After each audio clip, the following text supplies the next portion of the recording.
Bonjour, je m'appelle Véronique. Je suis ingénieure civile en informatique depuis 1994.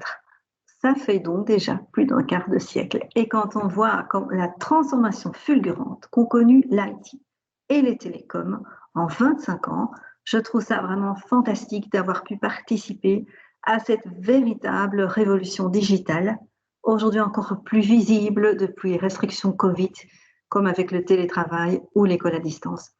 C'est d'ailleurs cela qui m'a attirée vers les études d'ingénieur, appliquer les maths et les sciences, qui étaient mes matières de prédilection, pour transformer la société.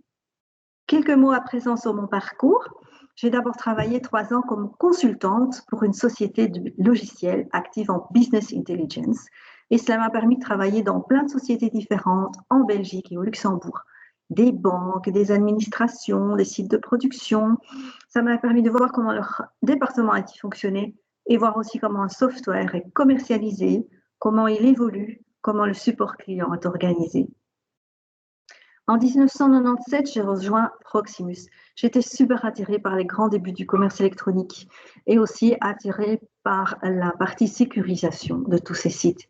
Et puis j'ai évolué comme IT Strategy Manager, j'ai géré un grand nombre de projets, de programmes, j'étais responsable du project management. Aujourd'hui, je suis à la tête d'un très grand domaine d'applications qui permettent de faire le design et la documentation des réseaux de Proximus. Et avec tout le grand déploiement actuel de la fibre optique à travers tout le pays, avec la 5G, c'est super enthousiasmant de travailler pour une société qui investit autant et qui est au cœur de la digitalisation de la société. La diversité, pour moi, elle est essentielle et je suis fière de dire que dans mon domaine, il y a 30% de femmes. Or, c'est de l'IT pour les télécoms. C'est donc un domaine doublement technique et elles sont toutes extrêmement compétentes. Je fais d'ailleurs partie moi-même au sein de mon entreprise d'un groupe de travail qui vise à promouvoir la diversité et l'inclusion, car on se rend compte au sein de Proximus que seule la diversité au niveau des employés peut permettre de répondre à un marché diversifié et de rendre la société plus durable. Beaucoup de jeunes filles choisissent des filières d'études qui les amèneront à aider les gens, comme l'enseignement, la santé, l'assistance aux personnes, la défense des personnes également.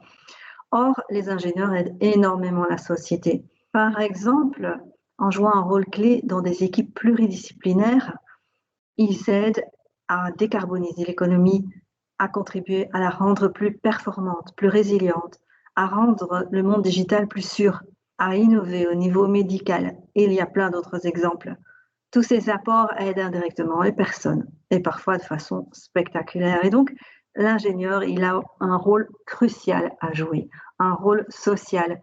Et très souvent, ce rôle est méconnu. Les ingénieurs travaillent de plus en plus dans des équipes multidisciplinaires, des équipes mondiales. Or, communiquer avec les autres, essayer de comprendre leurs besoins, concevoir des produits, des logiciels qui sont intuitifs pour les utilisateurs, ce sont des domaines où les femmes excellent. Je terminerai en vous parlant de l'intelligence artificielle parce que beaucoup d'ingénieurs y participent et celle-ci va prendre un rôle de plus en plus grand dans nos sociétés. Essayez d'imaginer un monde où l'intelligence artificielle est uniquement bâtie sur des algorithmes pensés par des hommes et se nourrit uniquement d'apports d'informations non diversifiés.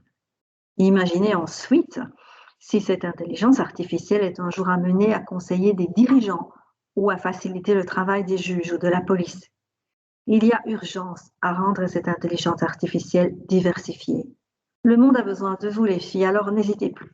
Entreprenez des études d'ingénieur et convainquez en plus vos copines à vous rejoindre, car plus nous serons et plus nous ferons la différence, en espérant vous avoir toutes convaincues.